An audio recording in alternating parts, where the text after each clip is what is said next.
Hello, everyone. Thank you for joining us today. 大家好，很欢迎大家今天一起来到宝格丽跟 WLT 主办的这个论坛。Okay, so welcome to our webinar. It is a very special occasion here, not only because that we have a great reunion together after the COVID-19.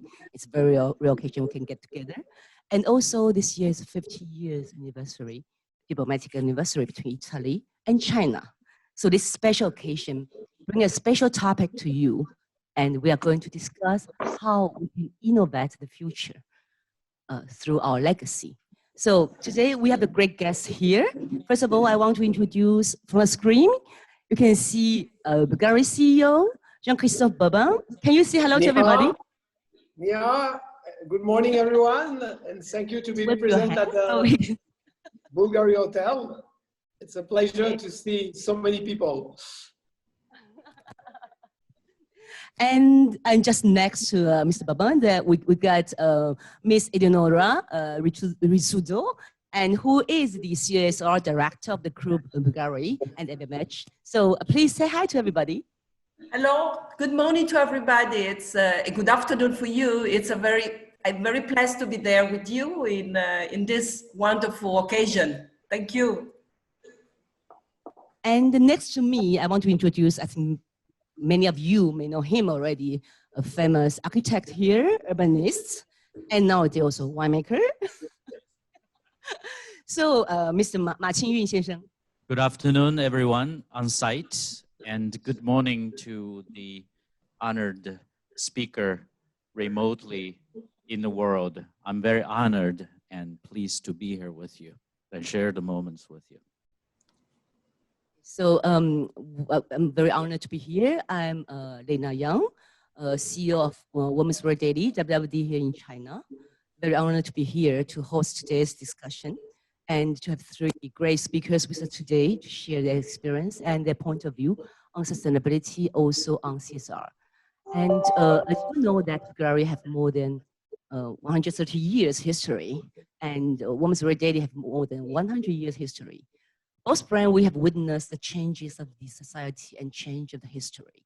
We have witnessed the very difficult moment, but we also see the possible power and also how humankind together, we can change the world together.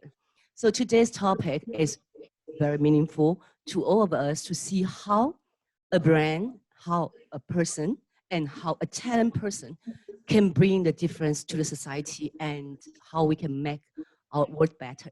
So first of all, that's one thing that's become very important that you can notice as well, that the whole world, especially consumers, are looking forward more and more to a legacy brand, not only about the innovation on the products, but also on the corporate social responsibility. We want a brand, a company, be a part of our society, to move the society together with us as a humankind. So CSR has become a very important topic to the society, and Bvlgari for the past years have done quite a lot to the society. And one of the most important one, recently since a few months, we noticed that from the beginning of the COVID-19, Bvlgari have already supported this research, medical research of Oxford Medicine School for the vaccination tests. And so that's a very important part for Bvlgari to move on the health support, not only on the health, also on the kids, etc. So first of all, I want to invite Mr. Babin to talk about shares. Why today the social responsibility is important to a brand, especially for a brand with legacy, and how you see Bvlgari can play a role into it. Well, actually, Bvlgari, even before the word corporate social responsibility did exist or was mentioned in media, was a very generous company to its community. It's a family company until recently, and still the Bvlgari family is part of the board. And that family, Roman, came from Greek migrants and has really been very keen to give back to Roma somehow what Roma gave them as migrants when they established and managed from poverty to become jewelers and really to access, to totally new life. And they expressed, that generosity by financing very early a lot of architectural and artistic restoration projects, financing the Santa Cecilia Music Academy, which is a main orchestra of Rome. And eventually, when LVMH took over Bulgari 9 years ago, we just intensified, I mean, those great initiatives and really decided to focus on arts, on education, and on health. We believe that arts are really the memory of mankind. Arts is what is distinguishing the human being through other forms of life. It's really a testimony which is emblematic of creativity, of vision, whether it's religious or whether it's political. Education obviously is the future of mankind. I mean, you cannot imagine the planet going much further if people are not educated, and we have been engaging in a $100 million funding for educating kids born or raised in very difficult environments like war zones. We have built kindergarten in many refugee camps all across the planet. In countries which have been devastated by earthquakes, Haiti, Nepal, and many. And obviously health, starting early with the funding of research for AIDS through the Elton John Foundation. And more recently, obviously with the COVID-19, we have been escalating this commitment with sanitizing gel massive donation to the Italian, Swiss, and British governments, as well as obviously the creation of this famous Bvlgari virus-free fund, designed to finance long-term research against viruses, so that one day, hopefully, we'll have some platforms allowing to develop vaccination very quickly and avoid that what did happen this year will ever happen again. Obviously, it's a dream, it's a vision, but as a company, it provides us with a sense of purpose, not only to craft the gems of nature like beautiful sapphire, jade, or emerald, but also to be citizens of a planet and to be proactively participating to a vision made of healthy young people, educated and through arts, envisioning a future which is not only functional but also very intellectual and enriching, I would say, in terms of mindsets. So this is our vision, and it's modest because we are not a huge company. We are just a jeweler, but we believe that small drops are making little rivers, and little rivers bigger rivers, and eventually occasionally create oceans, and this is what is driving us. Thank you, Mr. Babin. That's why we see that a brand, how they connect with the world. And also, I think that's a very important thing that in the actions is about the sustainability. And sustainability nowadays is the most popular word that almost everyone is talking about it. It's cross-industry, it's cross different associations. And in the latest report from McKinsey, that's sustainability is actually what the consumers are looking forward to from a brand and from the creators and the designers and innovators. So first of all, I want to invite Mr. Ma to share with us, because when we talk about sustainability, we are not only talking about the material sustainability, we are talking about the cultural sustainability, we are talking about the sense to the society.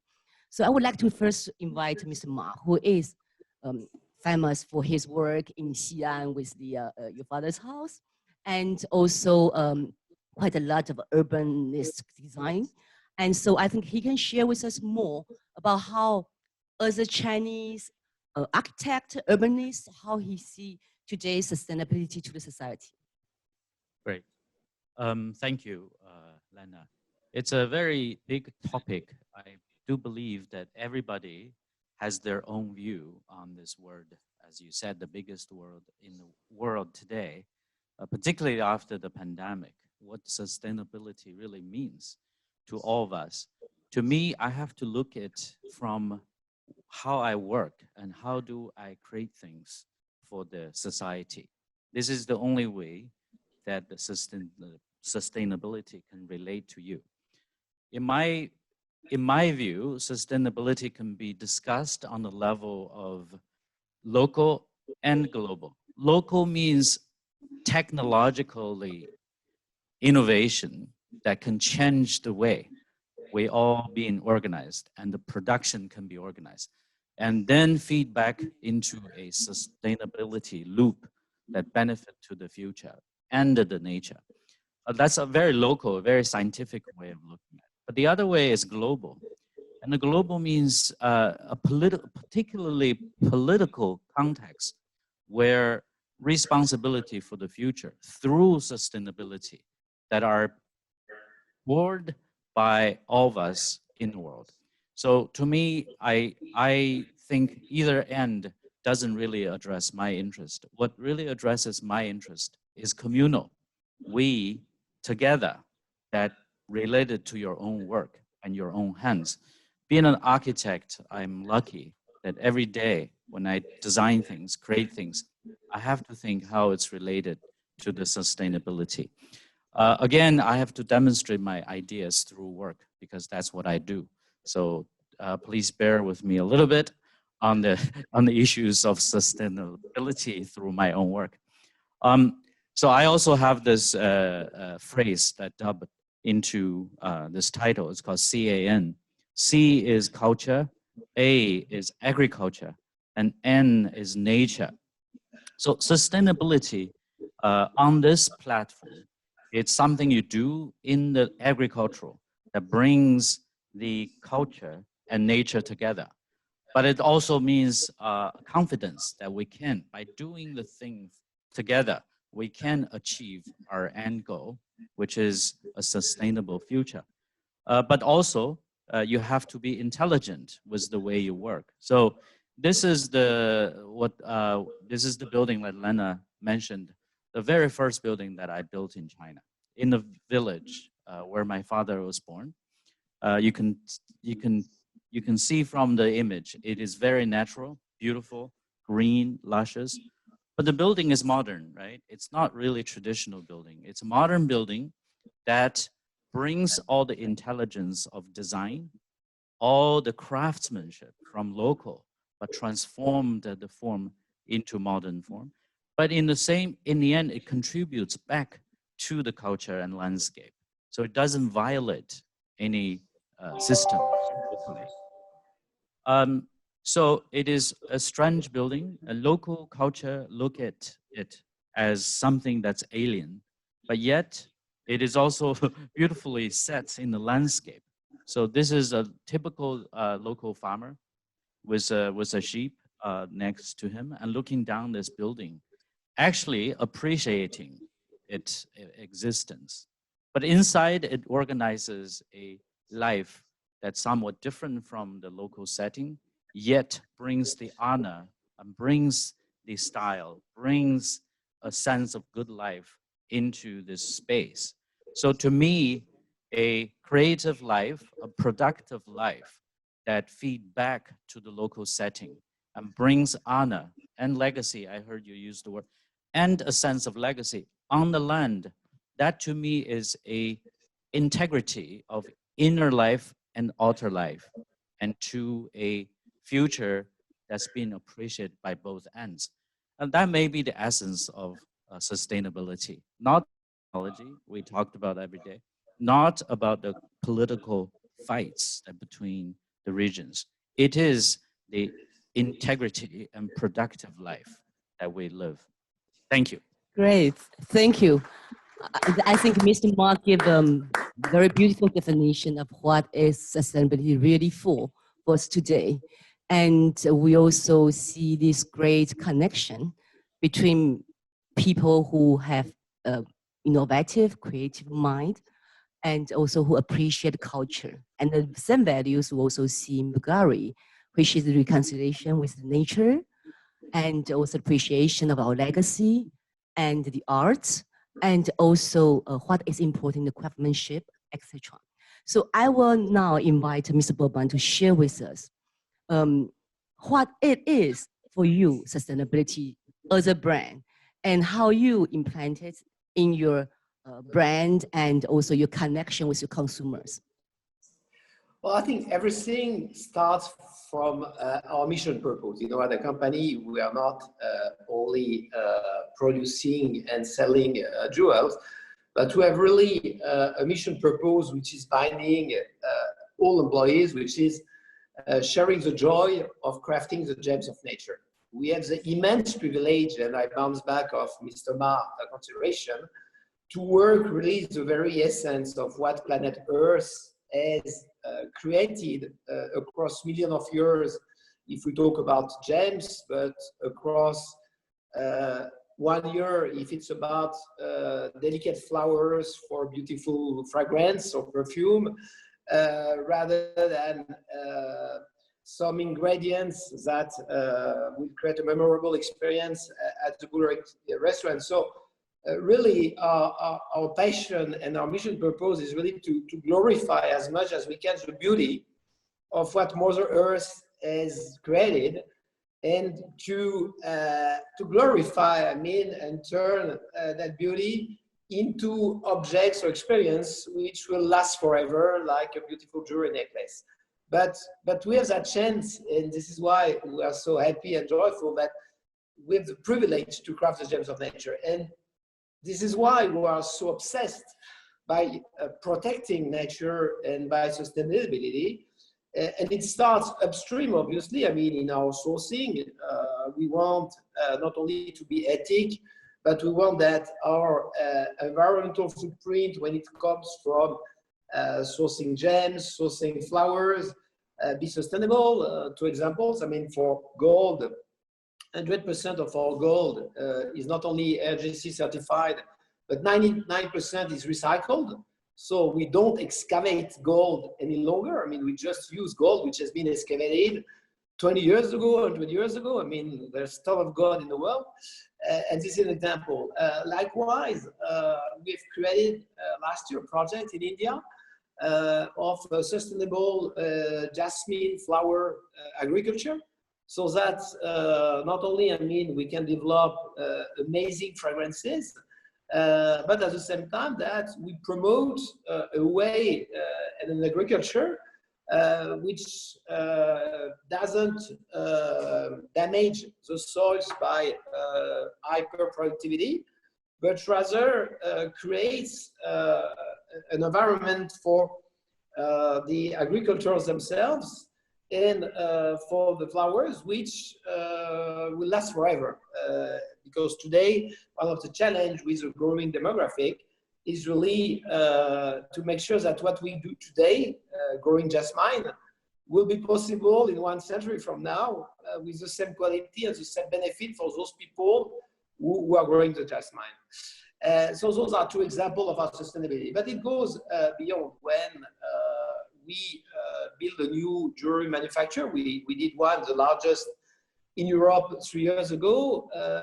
We try as much as possible with great architects. Unfortunately, not yet Mr. Ma. I hope that one day we'll have the privilege to work with him. But our factory has immediately received the LEED Gold award. I mean, Mr. Ma knows about the LEED Gold. It's kind of worldwide standard in terms of environmental footprint for the industry. And so we are probably the only jewelry manufacturer having received, I mean, this LEED Gold standard. So our environmental footprint is minimum. We are working today on what will be a revolution in Los Angeles, which will be the first ever boutique totally self-sustainable. So basically, it will consume the energy to generate. So it will have zero environmental footprint. And likewise, and before that project, we have already worked on our 300 existing boutiques to reduce energy consumption, because in jewelry, to glorify jewelry, you need a lot of lighting. Light is obviously very important to glorify the craftsmanship. And we've reduced by 80% the energy consumption using totally new lining technologies, glorifying the masterpieces the same way, but using very few watts compared to what we used to do 5 years ago. Moving forward, if you go to the Bvlgari hotels now, you won't find the traditional plastic toothbrushes, but they are wooden made, so recyclable. There are no more plastic straws. If you go to the bar, I mean, they are paper made. And if you go to our offices, we don't have any more plastic bottles. It's totally plastic free. We have fountains where people can. So those are small examples. And obviously we have major projects. I think one is packaging. Jewelry as such has virtually no environmental negative footprint because it's really natural materials which we craft manually. So, but obviously we have to pack the jewelry, we have to deliver it. So we have to make sure that across the whole value-added chain will be as sustainable as possible. And the packaging typically today contains, like any jewelry brand, plastics. And by the end of 2021, no Bvlgari packaging will have any plastic. And here we talk about tons of plastic, which will be just eradicated from our supply chain. And likewise, you know, in transportation, we're working with a few companies transporting our goods because we cannot work with any carrier because of security. And we're really starting co-financing the usage of electric vehicles only, just also because when you deliver jewelry, you have to do it by truck, and the truck itself is polluting, and if it can be an electric truck, it's better than a gasoline truck. So I think that there are examples going from the upstream mining to the downstream delivery, and in between, I mean, the LEED Gold standard manufacturer, showing that really for us sustainability is not only deeply anchored, but it's very central to the company culture, priorities, and investments, as we want the company to be as successful today as it has been in the last 135 years, in the next 135 years. And for that, we need a planet. And to have that planet, we need to do that. And I think all companies need to do it. And obviously, each one does it according to its own standards, values, and financial resources. We are lucky because we are, I would say, rather profitable. Not now because with the COVID, obviously, you can imagine it's a bit difficult. But as much as we can, part of our resources go to our shareholders, and part of our resources go to sustainability, to corporate social responsibility, to health, to education, and to arts. Thank you, Mr. Babin. This is definitely what's important today when we talk about sustainability, because as Mr. Babin saying, that it's not about only today's action. When we talk about sustainability, it's a continuous efforts from a brand and from a company and engage everyone. It's become essential to a brand, to a company. It's become essential to everybody's life. So I would like to invite Eleonora, yes, to share with, as we are saying, this is real, continuous actions which engage everyone from a company, from a brand. So what will be your next actions and your plan, and how you implement the sustainability development in your company today? Thank you. Thank you very much for this question. Well, you already heard from Jean-Christophe Babin's word, how is the energy and the, the commitment really of all company, of the company of sustainability. And this is something that help all projects that my department in general, CSR department is planning to do. Firstly, because our CEO is like that, is like Jean-Christophe, so is able to express himself what sustainability is. Second, because we have a very beautiful company, and we have a chance. We are lucky. Why? Because not repeating what Jean-Christophe has already told, we have a very big possibility, that is to enter continuously with a lot of stakeholders, and firstly our consumer, but also our suppliers, to do together this journey. And the projects are never ending, they are never lasting. I think that sustainability is one of the biggest department or function which is capable to mix together business, social things, environment, philanthropy, everything in one unique language. And to do that, we are using the richness of our territories, which is composed by the territory of our employers, but also by the territory of our suppliers and to our clients. What we are doing is, on a daily basis, let me say that, is to combine the different cultures. So when we are already heard by the word of Jean-Christophe, our commitment in the gold sector, in the mining sector, that means that when we go there, we use firstly the recycled gold. When it is not possible, we try to do things in a well-done way. That means that we follow social, environmental matters where we are trying our, products and to do our beautiness. And we continuously have relationship with people who are there. We check, we do what we call technically audits, but in other words, there are continuous conversations with this in order to have a continuous basis relationship of sustainability. Through the words of Ma, we heard also another main concept that I can say that we apply on a daily basis in Bulgari, the mixture together and always between the local and the global aspects of sustainability.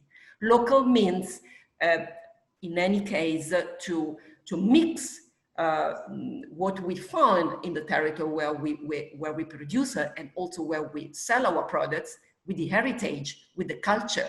So we apply in a very concrete way what tolerance is, combining heritage with innovation, combining heritage with the beautiness of our product, which are, made in Italy products. But anytime our creative put into place a product, we immediately translate it in the local culture. This is something that I have the chance to see in this company. For the first time, you have to know that I was coming by the petrochemical sector, and so it was a very, very big change what I did. And first aspect that I appreciated, and I have to say it is continuing, is this link between productiveness, so the product, and what is the meaning inside the product. And inside the product, you find sustainability. So to answer to your question, and I thank you for that, which will be my next project, our first next project will be to combine better and better this link between local and global, trying back to do this totally in the gold, where we are the first big company in jewelry in Europe to have done the so-called RGC certification on chain of custody. So the first to ensure our supply chain that gold is ethical. Trying to do this also in the sector of diamonds and colored gemstones, especially colored gemstones needs to be there, needs that it is not a work to be done by the table, but personally go to the countries to monitor and to see which is the best gems that we can use for our jewelry, done in the better way we can do it. Great, thank you. I think this indeed is important for your industry and for the consumer to understand it's not only about responsible sourcing, responsible consumption, responsible production. It is also about the responsible consumption we have today. So as you say, that's one of the important things is really local and global and the mix of culture. So I want to move to into the next topic. When we talk about sustainability, it's not only about the material, not only about the production, not only about the merchandising, or not only about the daily company management or how we deal with the society. it's also about the culture sustainability. We talk about, Eleonora talk about it, and Mr. Babin talk about it. Also, Mr. Ma talk about it, about the culture, about the heritage, about the legacy, and how these culture exchanges between different communities and different region. And I love the word you are saying, communal. It's sustainability is about communal as well. So I would like to move the topic to talk about sustainability in culture. And from my understanding, you have a lot of exchange experience also in the Western and East. You are grow up in the Xi'an rooted countryside, but you receive a great education also in the West. So you understand very well how the different culture can nourish each other and also bring a better innovative way to innovate people's life today. So Mr. Ma, I would like first give the question to you to talk about the culture exchanges. Well, one thing that excites all of different people in the cultural exchange is we then can create a future that belongs to all of us. In other words, cultural exchange is really about a future that's common to all of us. So if we looking and longing for that culture that belongs to all of us, then we can put a lot of care in our today's time, because only when we protect what today is, we can then deliver a future to our, to our future generations. So I think it's really the care of today that generates a common future. Through the pandemic, I feel very deeply, and it seems like our future from today is very blurred. But if we think the future that we planned yesterday, before the pandemic, then we all of a sudden felt, wow, we actually have a chance that the future was planned and shared and appreciated by all of us. So I always wanted to say, let's remember the future that we all shared before the pandemic. And although we're in a kind of a hard time, but that's something to me is a sustainability, that you put care, you love it, like a good piece of jewelry, because it's the gift from the nature and being created by humans. That's why you want to keep it for long, and keeping it for a long time is the essence of sustainability, and that's what culture does. Thank you. Thank you. Great. And so that's Mr. Mark gave a great definition all around the jewelry industry. But I want to come back to Mr. Babin to talk about the culture sustainability, because Bvlgari have legacy to talk about it, not only because it's a brand with history, because you give a lot of efforts to prevent the culture in different fields, in the exchange of culture between Italy and China with Ricci's dictionary, and also restoration of the historical park, also exchanges, exhibitions that you have here in China. So I would like to invite Mr. Babin to share your view, how you see culture is important to give us a sustainable future. Well, I believe that I mentioned education, and education obviously is the base for culture, because without education, it's pretty difficult. And being Roman, we are born into culture. Roma, like Xi'an or Beijing, is one of the most ancient imperial city in the world, and a city like Xi'an or Beijing, which has gone through centuries, ever leading, promoting, and protagonist in the field of arts, of culture. And in that, I mean, there is an incredible parallel, I think, between Rome and China, in the sense that those two countries and cities have been influencing the world more than any other. I mean, I was mentioning that China has been really the key dominating and influencing culture for Asia and the East, generally speaking, not denying, obviously, the Indian culture, which is very specific, but other than that, China has been hugely influential, and Roma has spread and shaped what is today the Western culture and value. And the parallel between China and Italy is stunning also when it comes to the values. Very pivotal is the family. This is very true in China. I mean, there is really a huge and deep respect for family, even in the 21st century, in the digital age. And Italy is probably in Europe, the country where this deep, strong, genuine centrality of the family is incredibly anchored, I mean, in the tradition, in the heart of people.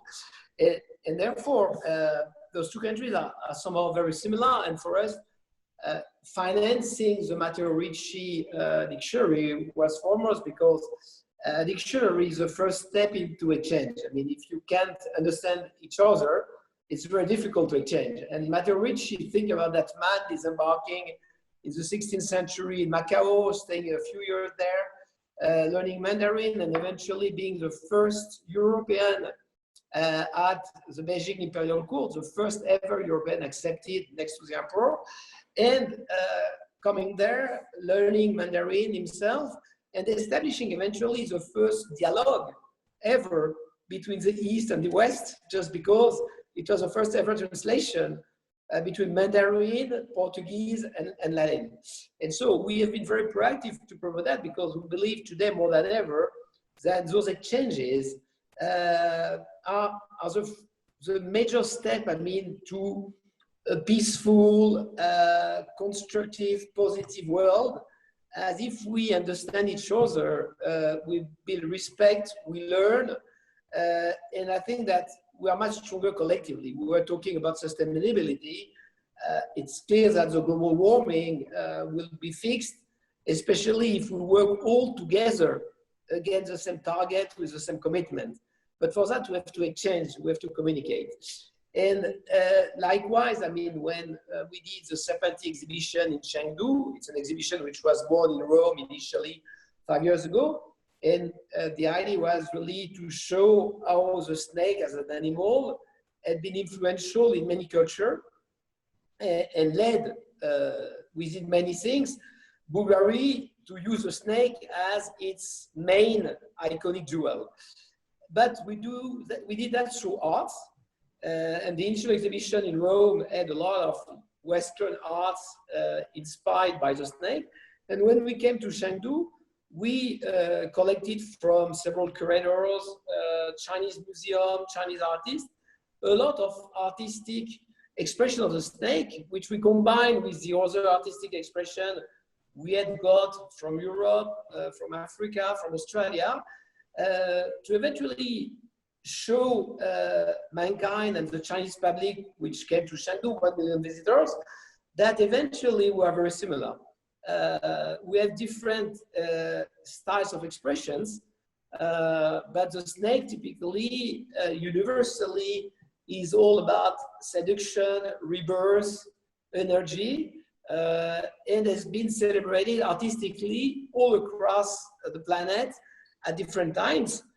And by the way, this snake is also a Bulgari symbol, just because Bulgari, like a lot of artists, has been inspired by the values underlying the snake. So one of our goals is really to bring people together to realize that we are not so different. And if we are different, it's great because we can be stronger, much richer intellectually, exchanging and combining our experiences rather than fighting and stressing our differences.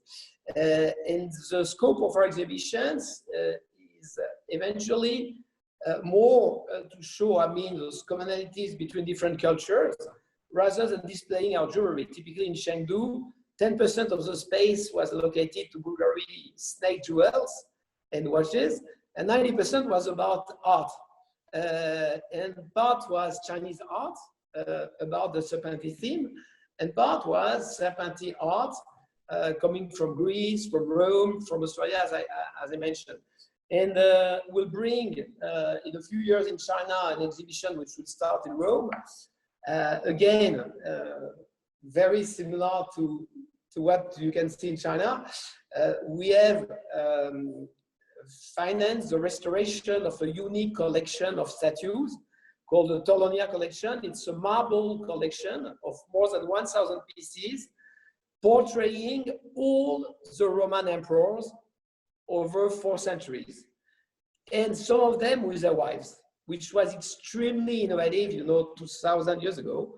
And we want to bring that imperial collection, obviously, to several countries and to China, to show that eventually, empires have expressed their vision, their power, eventually with very similar mechanism. Expression has been different, the art has been different, but eventually between the Forbidden City on the one hand and the Palatino on the other hand in Rome, you find exactly the same extravaganza, the same magnificence, the same obsession for displaying culture, the best of architecture. And again, this Tolonia exhibition will be another occasion, together with Ricci, with Sepandi, to show, how despite diversity on the planet, mankind eventually is very converging, which should trigger a lot of reflection to people that why do we go to war? Why are we always stressing and criticizing differences rather than celebrating commonalities? Because eventually we feel like the Italian very Chinese, and I think Chinese can feel very Italian. Because basically our stories are very parallel and very similar.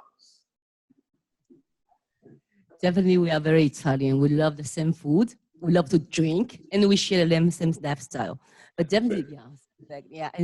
And also that one thing has been mentioned several times during today's talks is the beauty of art. This is the common language of our humankind, and this is the way that we actually bring our difference into a kind of common interest and also common innovation together. So I know that this year is 50 years anniversary, diplomatic anniversary between Italy and China. Originally, there's other events organizing going on, but with the pandemic, it's been postponed. I think with your project and also with your project as well. So I would like to invite Eleonora to share with us. I think that cultural exchange and also the efforts to reinvent the beauty of art is in our duty, in our mission. So how in Bulgaria, in your part, how you see it, and what will be your coming up projects in terms of exhibitions or any event is coming up in the future?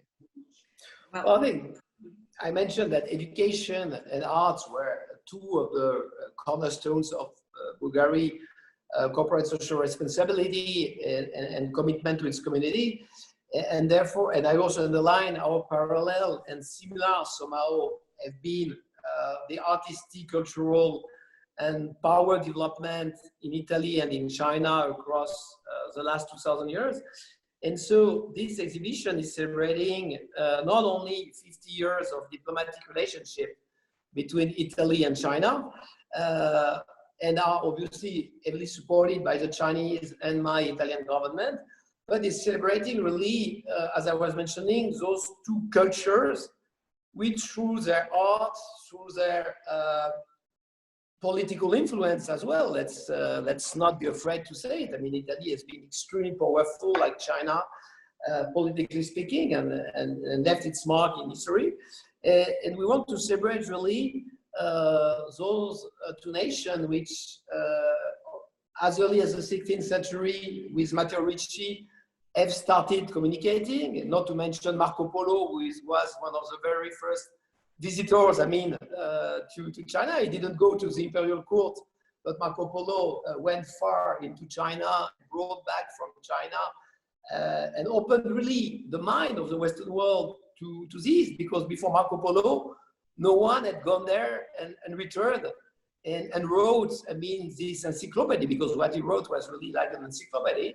And so we believe as Bulgari that, you know, we have to pay tribute to Marco Polo, to Matteo Ricci, and continue to execute the vision of understanding better the others and bringing closer and closer together China and Italy, which was what drove them. And they are still today some of the most famous names because they have been visionary who thought that through exchanges, mankind could develop better, broader, and with probably more compassion and more creativity. And this is all about that exhibition we run in the Forbidden City next year. I'm sorry we couldn't do it this year, but I think that obviously our two governments were wise not to do it in a year where probably visitors would have been very much restrained. So it's better to wait for next year because hopefully travel will be free again, and we'll have hundreds of thousands, if not millions of people understanding, I mean, that message of convergence, I mean, of cultures through the artistic expression, because I think that the main challenge today is really to make understand humankind that we are a very rare and privileged group, and that we should do everything, I mean, to get stronger together rather than to fight each other and to put at jeopardy our planet. Thank you. We definitely looking forward to it for next year. That will be definitely a very exciting exhibition we are going to see as usual that you bring to to China. And that I mean, after this year, as people were looking forward to see in material what is going on, not only online. So, but I still want to invite Eleonora to say something about the culture exchanges in terms of your job and your works in Bvlgari. Please, Eleonora. Yeah, this is something that we continue to do and to improve projects that regard culture. And that it is done also while spreading our projects in different culture, like project that we have launched at corporate level, like the plastic-free project we see just some minutes ago. That means to try, in any case, solution that mix our way to see a single project and the way that the same thing is seen in the local content. Let me do a very practical example. When we talk about plastic free, we come back to a major concept, which is circular economy. Circular economy is a major, environment that we can put some projects, but they are talking the same language. But we have discovered that it can be done in different way where it is deployed. If we take this plastic-free project where we're trying to avoid, and we are a very ambitious plan for the coming years, and we already reached some very ambitious targets in 2019 and 2020, means to do this in all our processes, in our production, in packaging, and in, for instance, the hotels industries. And this, what does it mean? This is the most important part where cultures mix together. Where we are launching our projects in a hotel, which is in Shanghai, we are capable, we must be able to according to the different language and culture that we found in locally where we are working. And a practical example is to mix for Shanghai Hotel, for instance, this plastic-free mission and plastic-free culture together of what we call technilality with the symbiosis, industrial symbiosis that means we find solution locally on the environment point of view. And that is something very peculiar in China because we found a very, a very comfortable humus to do this. Together with the environment aspect, I can say that we continue to reinforce our diverse policies. Diversity, which means not to, consider diversity in culture so far from people, but trying to put together the different ways to do business, to do things, to see our exhibition, to see our products. And that is continuing while putting into advance social project locally, see what we call local content. We cannot do things without regarding the territory where we work. In French, there is a wonderful word which is terroir, which is nothing to do with the territory, but means the link, the strong link between human being, agriculture, territory, culture, and what it is proper seeable in a territory. So Bvlgari aims to continue this relationship with the people, with the country, where we are spreading our corporate projects, like this plastic free that I mentioned just before. Thank you, Eleonora. I think that's today we have Eleonora give a great conclusion on how, on the project, on a practical basis, how global work locally and how locally can impact on the global level. And from a very direct and realistic action to a much more conceptual and culture thinking changes.